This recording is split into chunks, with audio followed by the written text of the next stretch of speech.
મજા ક્યાં આવે ખબર છે સાહેબ? એકવાર હું લંડન ગયો તો, લંડન ની અંદર સાહેબ એક માણસ ખારી સિંગ વેચતો હતો. ખારી સિંગ લંડન ના એરપોર્ટ ઉપર ખુલ્લે આમ ખારી સિંગ ભરરોજ મોટો દાણો બદામ ખારી સિંગ. મેં તો અહીંયા કોને ખબર પડે ગુજરાતી? આ હું કરવા મહેનત કરે છે. ખારી સિંગ બૂમો પડે બદામ ભરૂચ. એટલે હું પહેલા 3 મિનિટ જોતો હતો. આને અહીંયા ખારી સિંગનો ધંધો કરવાનું ઉજ્યું. મેં કીધું પછી ધીમે રહીને જોતો હતો. ખારી સિંગ ગયો. આને મળીએ. મેં નજીક જઈને કીધું બધું મોટા ભાઈ અહીંયા તું ગુજરાતી ઉભો રે એડ્રેસ બતાવીને કે કોઈ નહીં બતાવતું યાર કે મને એમ કે કંઈક બોલું તો બતાવશે. બધું હું એડ્રેસ શોધું. તું ચાલુ કર ભજીયા રાયપુરના ભજીયા. હા કે હું ભરૂચનો, તું અમદાવાદનો. ભજીયા આમ જ થાય કે અહીંયા આવા રસ્તા સાહેબ બીજા કોઈને ના સૂજે. વિશ્વમાં આવા આઈડિયા કોઈની પાસે હોય તો એકમાત્ર ગુજરાતી પાસે જ છે સાહેબ. આ બહુ સાચી વાત. પણ ભાષા સાહેબ અઘરું કરી નાખે ઘણી વાર. જ્યાં ગયો છું ત્યાં ભાષા મને નડી છે ને એવી અઘરી રીતે નડી છે ને સાહેબ કે મને એમ થઈ ગયું કે તોય મેં નવી ભાષા શીખવાનું છોડ્યું નથી સાહેબ.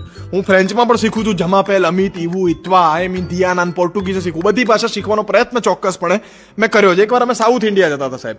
એટલે મને છે ને મારા ઘરનાએ બહુ હાચવી રીતે સમજાવ્યો હતો મને કે જો ભાઈ બધી ભાષા શીખાય, આ સાઉથ ઇન્ડિયાની ભાષા ના શીખાય. એમાં આપણી 3 પેઢી ઉકલી પણ તારાથી એક વર્ડ ના શીખાય. કારણ કે એક લોટાની અંદર 40-50 કાંકરા નાખીને ઉપર છીવું ઢાંકીને ખણખણ અવાજ આવે ને એવી એમની ભાષા. આપણને એમ થાય મોહમ્મદી પેલા ચિંગમ કાઢતું પછી બોલે.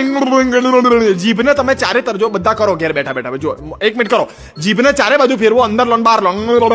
જો એક વર્ડ બની ગયો.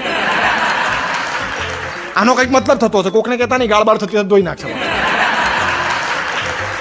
આવી ભાષા સાહેબ શીખાય જ નહીં. આપણી 3 પેઢી ઉકલે પણ એક શબ્દ આવડે નહીં આપણને. આવી ભાષા શીખાય જ નહીં. એટલે મેં શું કર્યું, આપણે આ શહેરમાં કે આ રાજ્યમાં પ્રયત્ન નહીં કરીએ. બેંગ્લોર જતો હતો પણ મેં કીધું એક તો આપણને ગુજરાતીઓને તમામ નોન સાઉથ ઇન્ડિયનને એક એવી ભ્રમણા છે, પેલો કંઈક બોલે ને આમ બોલે ઇંગ્લિશ વડે કેમ આવું કંઈક બોલે ને આપણને એમ કહીએ કે મલયાલમ. પેલો કંઈક તો એક નક્કી કરો. જો મલયાલમ, તેલુગુ, તમિલ, કન્નડ આપણા માટે બધું હરખું. પણ એમનામાં જમીન આસમાનનો ફેર છે. એવું આપણે સમજીએ નહીં. એટલે મેં કીધું આપણે અહીંયા કોઈ અખતરા કરવા જ નથી. 5 કલાકાર હતા, અમે 5 હાસ્ય કલાકાર. બધાને સમજાય. મેં ત્યાં કોઈ કંઈ અખતરા કરતા નહીં. વળકમ બોલતા હશો, પેલાને ખબર નહીં પડે. આપણે મલયાલમમાં બોલીશું, એ કન્નડ સમજતા હશે. અખતરા જોઈએ જ નહીં. મને કહેતા અમિતભાઈ તમે નાખો તો આપણે નહીં કરવા અખતરા. હવે થયું એવું કે અમારી ટિકિટ ખોવાઈ ગઈ. ટિકિટ ખોવાઈ એટલે મોટો પ્રશ્ન. આપણે અજાણ્યા રાજ્યમાં આપણને ટિકિટ ખોવાઈ શું કરવું? એટલે મેં સામે એક ભાઈને પૂછ્યું. મેં કીધું હિન્દી. હા પેલો કે આતા થોડા હિન્દી મેરે કો આતા. મેં સારું ચલો કોક મળ્યું. અને મેં કીધું हमारा एक्चुअली टिकट गुम हो गया, we lost our ticket, what should we do, हमें क्या करना चाहिए? बोले देखो तुम्हें क्या करेगा, टीसी आएगा तुम्हें बोलेगा टिकट गुम हो गया, बोलेगा. मैं कीधું हम बोलेगा. પછી મને કીધું तुम्हारा नाम पूछेगा टीसी.